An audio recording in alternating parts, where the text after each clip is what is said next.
سلام و درود، خوش اومدید به یه ویدیو دیگه از ماینکرافت. امروز قراره بهتون فارمی رو یاد بدم که دیگه هیچ وقت کمبود سنگ نخواهید داشت. برای ساخت فارم سنگ به این وسیله توی اینونتوری نیاز داریم. برای ساخت فارم سنگ یه جایی رو مد نظرتون میگیرید که 1:4 باشه.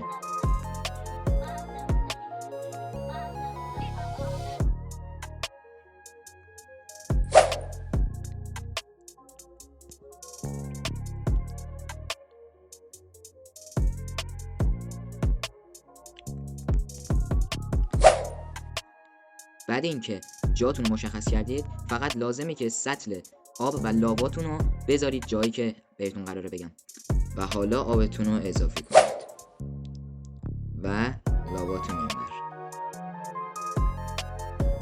حالا فارم سنگتون آماده است.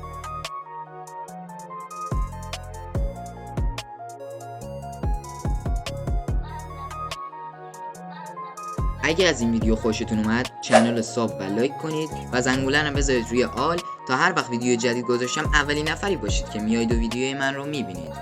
فعلا